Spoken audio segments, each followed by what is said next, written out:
दोस्तों नमस्कार, मैं अखिलेश गुरु एक बार फिर आपका स्वागत करता हूं। दोस्तों प्रतिभा नमन के 21वें एपिसोड में आज हमारे साथ एक ऐसी शख्सियत हैं जिन्होंने डिजिटल मीडिया प्लेटफार्म पर धूम मचा रखी है पूरे नर्मदांचल क्षेत्र में। होशंगाबाद के सिवनी मालवा जैसे एक छोटे से स्थान के छोटी सी तहसील के रहने वाले यश तिवारी, आपने इन्हें देखा होगा इनके YouTube channel my cricket production में। पिछले 5 सालों से ये YouTube पर धमाका मचाए हुए हैं, तहलका मचाए हुए हैं और इनके 1.29 मिलियन सब्सक्राइबर हैं YouTube पर।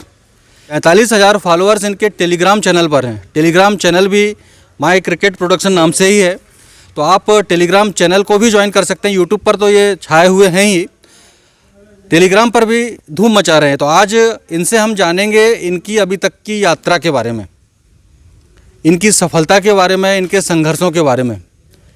तो यश, सबसे पहले तो आपका स्वागत करता हूं, बहुत बहुत स्वागत है आपका मेरे YouTube चैनल पर।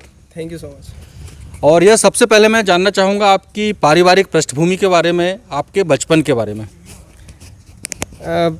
अब जैसे फैमिली और उसकी अगर मैं बात करूं तो घर में सब जो मतलब दादाजी से लेकर पापा मम्मी सब गवर्नमेंट सर्वेंट में रहे हैं। तो सभी मतलब मेनली गवर्नमेंट सर्विस ही की है।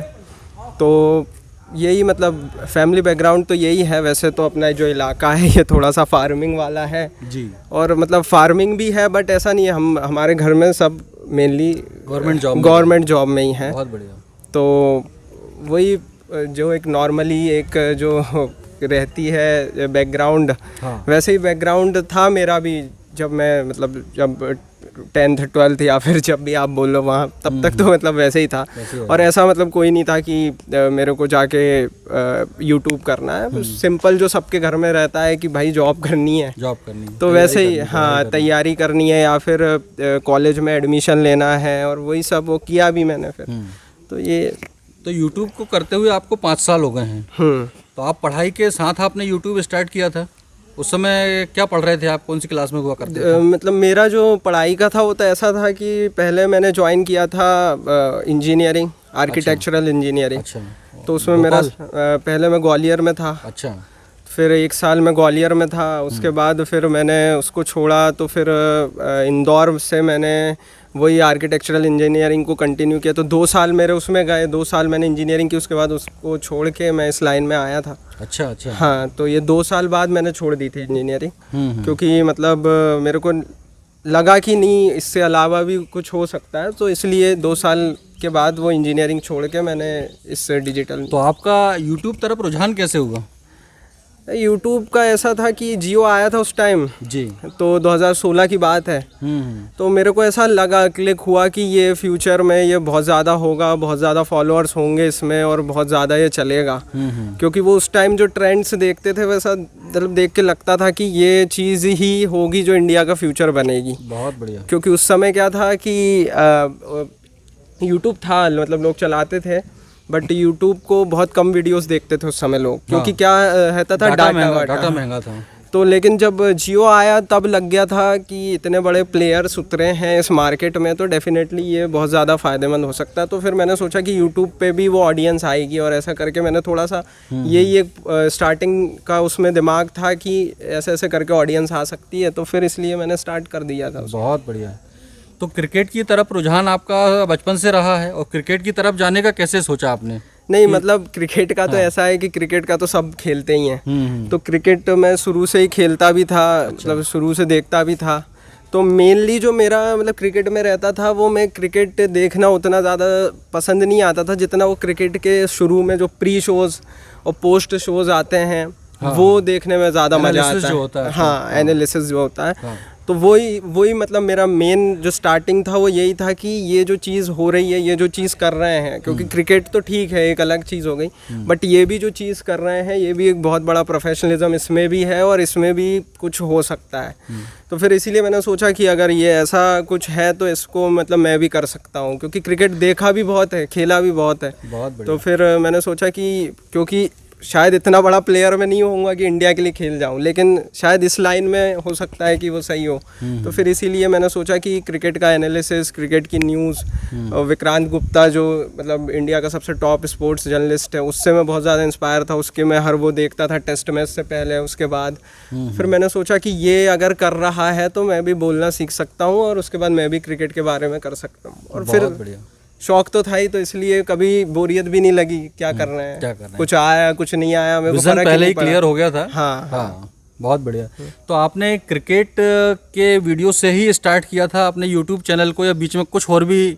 नहीं, मैंने पहले दिन से क्रिकेट की वीडियोस बनाई है। अच्छा। और मतलब मैं आगे भी बनाऊंगा तो क्रिकेट पे ही वीडियोस बनाऊंगा, क्योंकि मतलब मेरी जो एक्सपर्टीज़ है मैं उस पर ही करूँगा। क्योंकि अगर मैं बॉलीवुड पे बात करने लगूँ तो शायद किसी को पसंद भी नहीं आएगी और शायद मैं बोल भी नहीं पाऊँगा उसके बारे में। बहुत बढ़िया। तो इसीलिए फिर मैंने मतलब क्रिकेट से ही शुरुआत थी। पहले इंग्लिश में बोलता था, फिर कुछ 1-2 हफ्ते बाद दोस्तों से पूछा कि भाई इंग्लिश से अच्छा क्या हिंदी चल सकता है क्या? तो दोस्तों ने बोला कि हाँ हिंदी, हम तो हिंदी में ही देखेंगे जो देखेंगे। सही बात। तो वहाँ से मेरे को क्लिक हुआ कि हिंदी में बताना चाहिए, नहीं तो पहले मैं इंग्लिश में करता था। अच्छा। तो उसके बाद से फिर हिंदी जैसे ही करा तो वो सब चलने लगा खुद। समय आपने स्टार्ट किया था यूट्यूब चैनल, उस समय तो शायद ये 1000 सब्सक्राइबर और 4000 घंटे वाला कंपल्सन नहीं रहा होगा? नहीं, ऐसा कुछ नहीं था। यूट्यूब पे सिर्फ 1000 सब्सक्राइबर्स का रहता था। अच्छा। और वो क्योंकि इतने ज़्यादा लोग थे भी नहीं यूट्यूब पे, तो वो बहुत जल्दी, मेरा तो अराउंड 15 दिन में क्लियर हो गया था वो। अच्छा। हाँ, और मोनेटाइज हो गया था चैनल? मोनेटाइज मेरा, हाँ, 2 महीने के अंदर में मेरा मोनेटाइजेशन हो गया था। बहुत बढ़िया। तो उसके बाद की जर्नी के बारे में थोड़ा सा बताएं, क्या क्या कुछ स्ट्रगल आपके जर्नी में आए? स्ट्रगल कुछ नहीं है। अब ये क्या है, ये एक बिज़नेस है। आपको ये समझना पड़ेगा कि ये यूट्यूब एक बिज़नेस है। आप इसको अगर आप इसमें फुल टाइम जा रहे हो तो इसमें वो सारी स्ट्रगल, चुनौतियाँ जो भी आप बोलो वो सब आएंगी, जो कि एक मतलब धंधा बिजनेस चलाने में आती है। सबको मिलती है, ट्रेडिशनल बिजनेस में भी मिलती है। अप्स एंड डाउन सब होगा यूट्यूब पे। और मतलब अगर आप उससे ही टैकल नहीं कर सकते तो फिर मतलब आप इसमें आने का कोई मतलब नहीं है। तो वो सब तो आते ही हैं।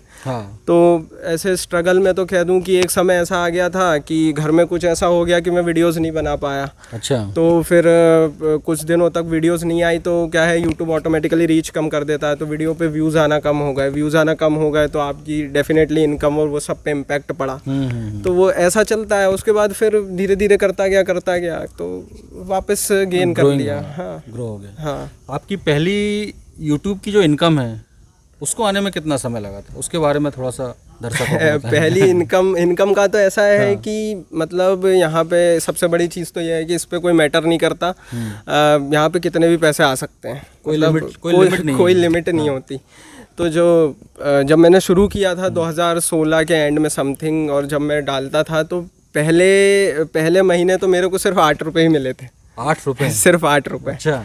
तो लेकिन क्योंकि इसका मोटिव कभी पैसा था ही नहीं। हाँ। मतलब मैंने भी ये कभी भी सोच के नहीं आया था कि मैं इससे बहुत ज़्यादा पैसे कमाने के लिए इसमें आ रहा हूँ। मेरा मोटिव ये था कि मेरे को सिर्फ टॉप पे जाना है। बहुत बढ़िया। और क्योंकि ये सब बाय प्रोडक्ट है, ये सब वैसे ही आ जाना है, साथ में आने ही आना है। तो फिर जो पहला पेमेंट आया था मेरा वो था अराउंड 15-16 हज़ार का आया था, मतलब जो सबसे पहले आया था।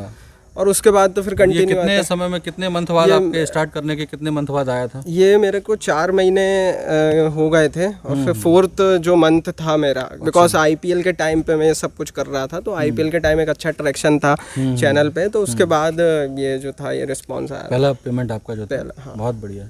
फर्स्ट मंथ की जो इनकम थी वो 8 रुपये थी। आज की क्या इनकम है ये हम पूछेंगे नहीं, एक टेंटेटिव यदि आप बताना चाहें दर्शकों को तो बिल्कुल आप बताएं कि एक कुछ फिगर में बता दें या किसी चीज़ के अराउंड आप बता दें कि। तो जैसे मैंने बोला आपसे कि इसमें कुछ भी आ सकता है, कोई लिमिटेशन नहीं है। हाँ, ये एक पॉइंट इसमें यही है क्योंकि सबसे बड़ा मोटिवेशन आज हम देखें तो वो पैसा ही है। तो हम नहीं कहेंगे कि आप एक्चुअल फिगर हमें बताएं। पर एक टेंटेटिव या जो भी आपको लगता है दर्शकों को आप क्या संदेश देना चाहेंगे? हाँ, मैं यही बोल सकता हूँ कि जैसे यहाँ पे अगर मैं लोकली बात करूँ, अगर लोकली लोगों को पता हो तो जितना एक फार्मर 60, 70, 80 एकड़ लैंड्स के ऊपर पूरे अपने साल भर में जो इनकम करता है, तो वो उतनी इनकम आप यूट्यूब से जनरेट कर सकते हो। और वो फिर अलग अलग नीच पे भी है। जैसे हमारी नीच में जो हमको स्पॉन्सर्स मिलते हैं वो बहुत ज़्यादा हाई पेइंग होते हैं। अच्छा। क्योंकि इसमें एक तो प्लेयर्स कम हैं क्रिकेट फील्ड में, दूसरा कंपटीशन बहुत ज़्यादा है। जैसे जो कहना चाहिए जो फैंटेसी स्पोर्ट्स की जो ऐप्स हैं, तो उनके बीच कंपटीशन बहुत ज़्यादा है। अलग अलग उसमें अलग अलग है, टेक फील्ड में और ज़्यादा इनकम होती है। बट आप मोटा मोटी ये बोल सकते हो कि आप मतलब एक आईटी कंपनी में काम करने वाले इंजीनियर से 10 गुना ज़्यादा कमा सकते हो। बहुत बढ़िया। तो बस वही एक चीज़ होती है जिसकी वजह से आज लोगों का भी आकर्षण बढ़ा है, अट्रैक्शन बढ़ा है यूट्यूब के प्रति, क्योंकि आज लोगों का विज़न भी क्लियर हो रहा है, डिजिटल इंडिया को लेकर भी चीज़ें बदल रही हैं।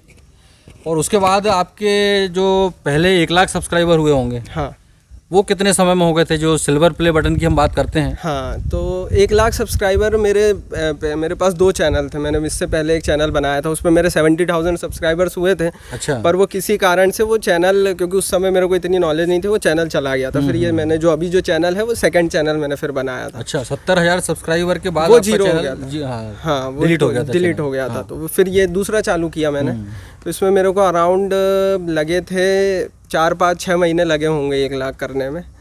क्योंकि मेरे को मतलब वो एक चीज़ पता है ना कि आप किस लाइन में किस नीच पे जा रहे हो, तो उस हिसाब से उस नीच को जैसे जैसे आप एक्सप्लोर करते गए तो वैसे ग्रोथ होती गई। ग्रोथ होती। बहुत बढ़िया। तो क्या आपने महसूस किया जब आपकी सिल्वर प्ले बटन आई, उसका आपने वीडियो बनाया था?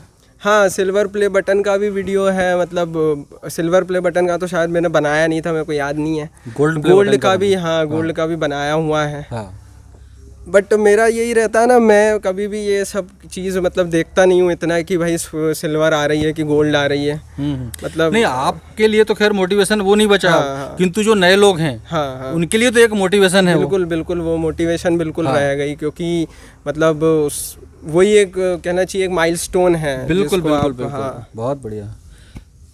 तो उसके बाद की जर्नी आपकी जो अभी तक की रही है, एक चैनल को डिलीट होने के बाद दूसरे चैनल से आपने स्टार्ट किया और आज 1.29 मिलियन सब्सक्राइबर आपके हैं। इस पूरी जर्नी का कोई एक ऐसा संस्मरण जो आपको अनायास याद आ जाता हो यूट्यूब से जुड़ा हुआ? नहीं, यूट्यूब से तो देखो, यूट्यूब से जुड़ा हुआ तो ऐसा है कि बहुत सारी चीज़ें हैं जी। और मतलब मेरे को यूट्यूब स्टूडियोज़ में भी जो उनकी जो कहना चाहिए बूट कैंप टाइप लगते हैं, हाँ, मुंबई में। हाँ, तो वहाँ पर भी बुलाया हुआ है। हाँ। तो वही एक रहता है। बाकी आप गए हैं? हाँ, मैं गया हुआ हूँ बूट कैंप पे। कितने कैंप अटेंड किए आप? मैंने 2 बार गया हुआ हूँ मैं। 2 बार तो हाँ, तो अच्छा। वो वहाँ पे उनकी तरफ से ही सब यूट्यूब की तरफ से ही होता है। बट इसमें यही है कि इसमें एक तो सबसे बड़ी चीज़ ये होती है कि वही अंदर से ही एक खुशी मिलती है कि अब कुछ अच्छा हो रहा है। हाँ। तो वही एक होता है। बाकी तो ऐसा कुछ नहीं है, क्योंकि रोज़ का ही, अब जैसे जो मेरा जो चैनल है इसमें मेरे को रोज़ ही काम करना है। रोज़ कितने वीडियो आप डालते हैं? डेली वीडियो डाल रहे हैं आजकल? एक वीडियो, कभी 2 वीडियो, डिपेंड्स ऑन कंडीशन कैसी है। हाँ। तो वो जब IPL वगैरह होते हैं या वर्ल्ड कप वगैरह होते हैं, उस समय क्वांटिटी बढ़ जाती होगी। उस समय क्वांटिटी बढ़ जाती है, उस समय ट्रैक्शन बढ़ जाता है। वो तो खैर है ही। तो ऐसा कोई खास ऐसा कोई मूवमेंट अभी तक वो नहीं रहा कि अच्छा। हाँ। बाकी यही है कि जब सबसे पहले सिल्वर प्ले बटन जो था वो बहुत बड़ा मूवमेंट था। जितना बड़ा गोल्ड नहीं था उतना बड़ा सिल्वर प्ले बटन था, क्योंकि वो वहाँ तक पहुँचना बहुत ज़्यादा कठिन है। क्योंकि एक बार जब आपके 1-2 लाख हो जाते हैं तो फिर आप थोड़ा सा आसान हो जाता है, ईजिली भी पहुँच पहले सकते से आसान हो। हो जाता हाँ, है। हाँ, बहुत बढ़िया। तो वही था मतलब बेस्ट। अच्छा। चलिए, बहुत अच्छा लगा यस आज आपसे बातें करके। बहुत अच्छी जानकारियाँ आपके बारे में हमने प्राप्त की, आपकी सक्सेस जर्नी को जाना।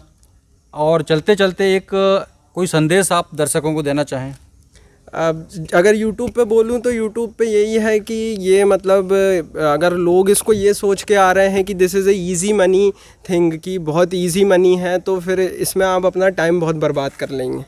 तो मैं लोगों से यही बोलना चाहता हूँ कि YouTube पे आए तो आपको बहुत सीरियस होकर आना पड़ेगा और फुल टाइम आपको इसको करना पड़ेगा। एक समय था जब YouTube पार्ट टाइम था, तो अब आपको इसको full time as a business करना पड़ेगा। समय भी देना पड़ेगा, पेशेंस भी है इसमें और सब कुछ भी है। और उसके बाद भी हो सकता है कि आपको बहुत दिनों तक सक्सेस ना मिले, तो वही हिम्मत चीज़ ना है। हारें, बस हाँ, कंटिन्यूटी बनाए रखें। कंटिन्यूटी आप इसमें बना के रखेंगे। नीच अगर आपकी अच्छी होगी और अगर आपका कंटेंट अच्छा होगा तो चलेगा। बाकी फिर कंटेंट पे भी मैटर करता है। बहुत अच्छा लगा यस आपसे बातें करके। दोस्तों, आज के इस वीडियो में, आज के इस इंटरव्यू में आपको सबसे अच्छा क्या लगा मुझे कमेंट करके ज़रूर बताइएगा। वीडियो अच्छा लगे तो लाइक शेयर कीजिए। चैनल पर नए हो तो चैनल को सब्सक्राइब कर बेल आइकॉन प्रेस करना ना भूलें, ताकि इसी तरह अच्छे वीडियोस अच्छे अच्छे इंटरव्यूज़ आपको जल्द से जल्द मिलते रहें। दोस्तों, यश तिवारी के चैनल माय क्रिकेट प्रोडक्शन को भी सब्सक्राइब करें। मैं उसकी लिंक भी डिस्क्रिप्शन में दे दूंगा और इनके टेलीग्राम की लिंक भी आपको इस वीडियो के डिस्क्रिप्शन में मिल जाएगी। तो आप टेलीग्राम को भी ज्वाइन करें, वहाँ भी आपको नई नई न्यूज़ देखने को मिलेंगी क्रिकेट से रिलेटेड। बहुत बहुत धन्यवाद।